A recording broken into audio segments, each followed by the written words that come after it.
This is what new consciousness brings, and this is where it's going, I am telling you. There are wild cards coming your way.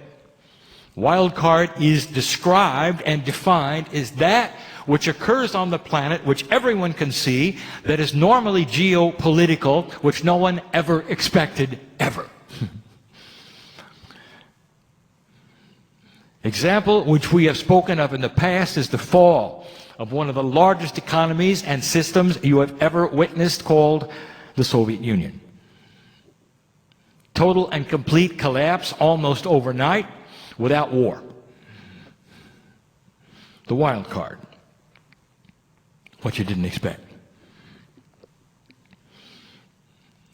What's the greatest problem on earth right now when it comes to hatred? When it comes to old energy? Where is it? And you would all say it has to be in the Middle East. The last bastion of the oldest energy on the planet. A consciousness that literally festers and teaches hate. As soon as the children are born on either side, they learn who their enemy is, who did what to whom,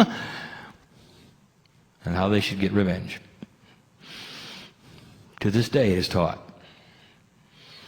Except now, they're trying to force it down the minds of a new consciousness. A younger generation that does not see it anymore, as the older generation does. A younger generation that is not believing it. Slowly they are rebelling against it, and you're seeing it in the news. Through the Middle East, they are starting to awaken. They want economies like you have. They want safety in their streets, they want schools and hospitals, they want good health care. And here's what my partner told you that I have said before. And they don't want war with Israel. That's not on their wish list.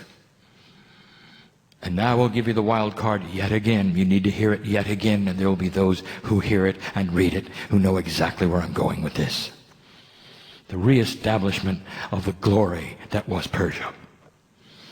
The dynamics of respect that was Persia. Do your history. See the influence that they used to have. And today,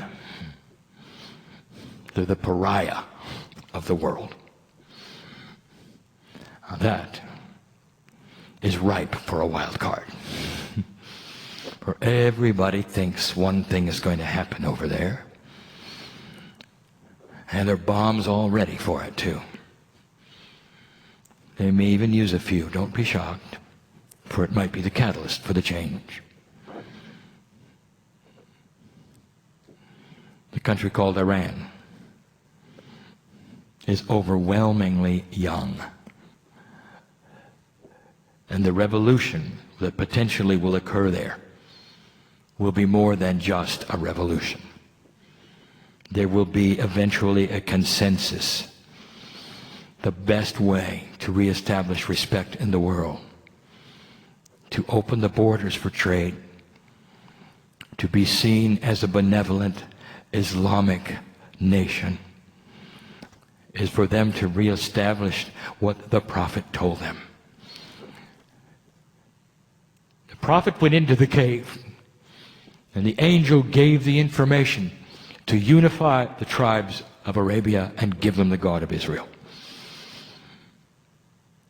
This is the way it occurred. This is the way it is written, even in their history. It is the love of God that Muhammad taught. It is what all of those who study the words know. It is time to rejuvenate that, to manifest that. And they have such an opportunity to be the ones to broker peace in Israel. To see the Palestinians as they do themselves, as Islamic brothers. To put forth a plan where within 20 years they won't remember that Israel was the enemy any more than you in the United States think of Japan as the enemy. It can change. And consciousness is what changes it. And trade and understanding. And yes, there will be a generation that doesn't get along, and they may not like each other, but they know how to plant the seeds of greatness.